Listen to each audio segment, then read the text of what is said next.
the shotgun. Love flings it to the end zone. Touchdown! Rip has the TD grab. A 40-yard beautiful pass through the rain from Love to Rip. Welcome back to the show. Jordan Love is the 6th Mountain West quarterback to be selected in the first 2 rounds of the NFL draft. Largely because of his turnover struggles, Love was one of the most polarizing prospects on the board in this draft class. Stadium analyst Jordan Palmer believes Love has a bright future as a pro. Jordan Love is a guy, in my opinion, who's going to be a big name for a long time, but not that many people know that much about him. You know, he had some horrific events happen in his life at a young age, became the man of the house, had to be a leader way before most of these quarterbacks had to become leaders. And he had kind of a weird career. Sophomore year was prolific. His junior year, statistically speaking, was not. But if you really read between the lines, you'll see that this guy was put in a tough spot last year, which is why there was down productivity. If you look at him throwing next to others, he's probably the strongest arm in this draft, if not right there with the others. Really quick release, a lot of physical comparisons to Patrick Mahomes. And some team is going to end up, I think, finding him. If they can put him behind a really elite starter for a year, then I think they're going to have one of the most dynamic players in this draft at the quarterback position and a guy who's going to play for a long time. So we got to hear Jordan Palmer's take on Jordan Love, the 2 Jordans. And the big thing for me, when I look at Jordan Love, I've watched a lot of Utah State football. Seymour, how much have you actually seen of him and what do you like about him?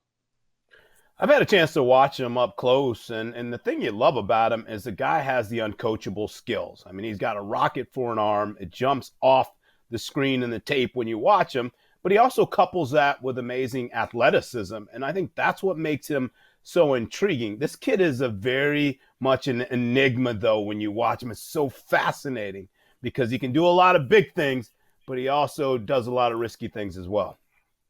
Yeah, I think we're gonna hit on the risky things in a little bit. Let's talk about those uncoachable skills, though. Let's get into this tape where we talk uncoachable skills, and we're gonna kick it off talking about that arm.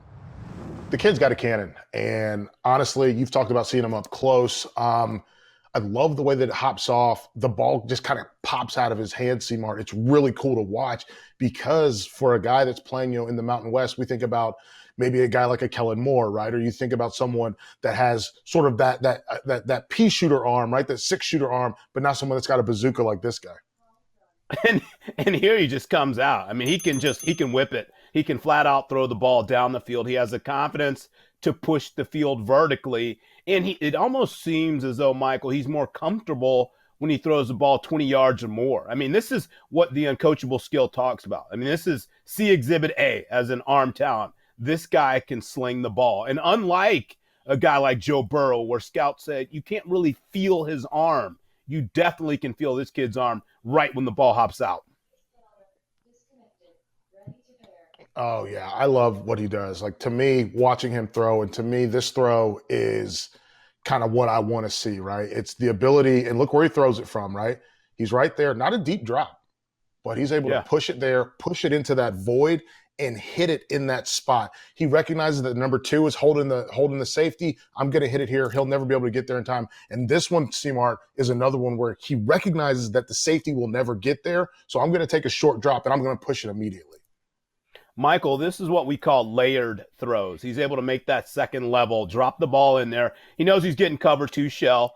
So the void is over that corner's head, and before the safety can rotate over the top, corner does a poor job of getting a redirect. So the wide receiver's running clear down the field. He knows it, but he's able to drop the ball in there. And that's the down the field accuracy that we always talk about and we look for. It's also the touch that he has to be able to drop this ball in there and the arm strength. Now, what you notice when you watch this kid on tape, sometimes he's all arm. He doesn't get his legs involved in the throw. And the reason why is because he knows he's got that type of rifle up there, and he can make every throw. He's very comfortable with pushing that ball down the field.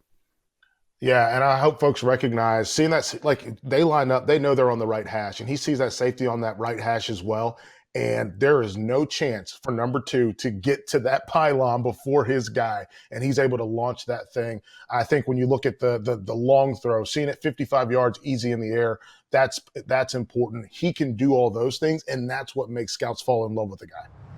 So it says up and down, right? And you look at that, and everybody, we saw the arm strength, we saw his vision of the safeties. But Seymour, let's get into some of the things that kind of detractors from Jordan Love are talking about, specifically 17 interceptions in that final year.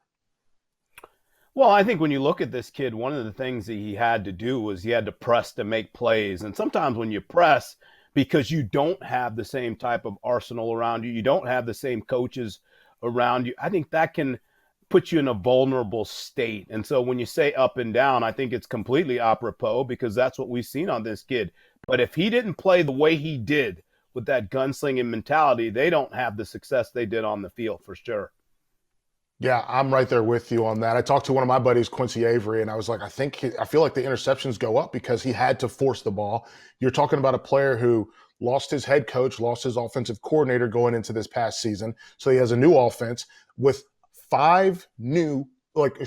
losing his top 5 pass catchers from a season ago. That's a big deal. You lose not just your top wide receiver or your top 2 wide receivers, you lose your tight end. You also lose your running back, who's your safety valve, who you consistently can go to. And so he's got to put a lot more on his plate to get things done. And when you roll the tape, I think the big key here is you see where he's pressing because he's not expecting those underneath defenders to be there, and he's just trying to get first downs.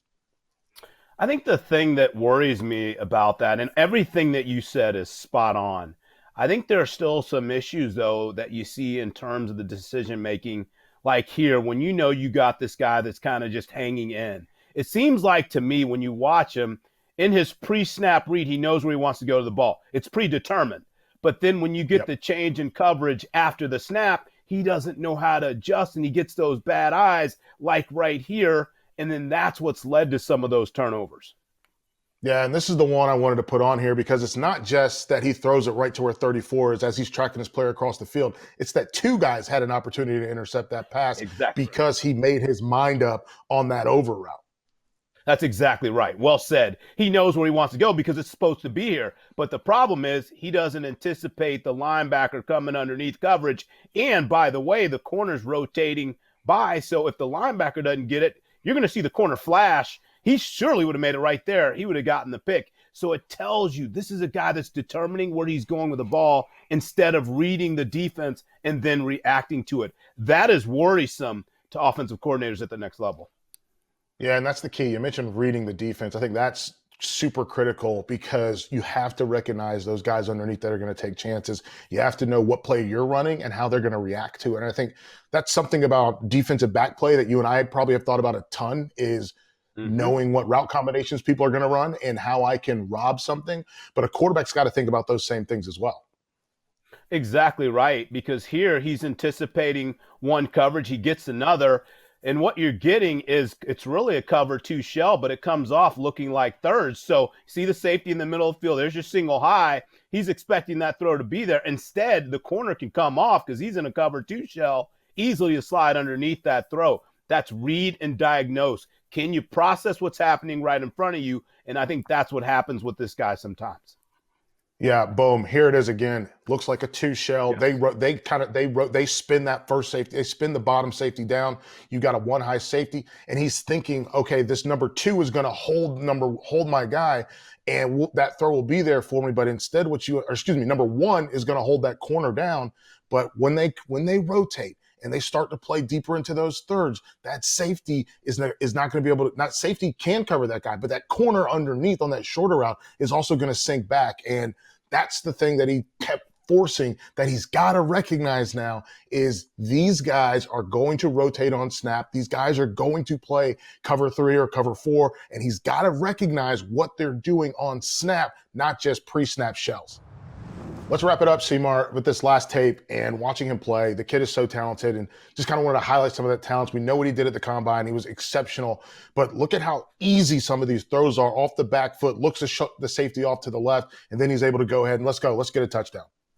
Yeah, no doubt. And this is a schemed up play because he knows he's got man-to-man coverage there with a safety man-free cover 1. Backer has his wheel route, doesn't get there.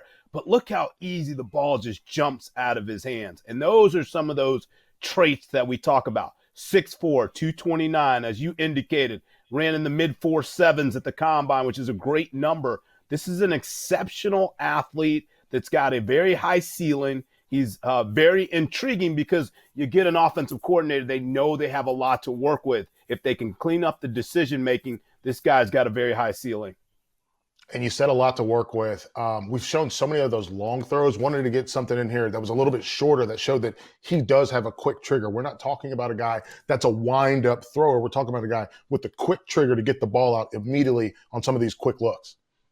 Yeah, this is a tight end running a stick knot here. In that, the linebacker bites on it. He knows he's got to make that throw quickly before the safety can get over the top. So just kind of put a bow on all this. This is a kid that's very talented, and deserving of going high because he's worked himself into that type of mold. At the next level, where does he have to focus his attention? Being able to better place the ball in tight window throws and the decision making, not getting fooled by all the eye candy and the trickery of the coverage, but being able to understand and to read and diagnose.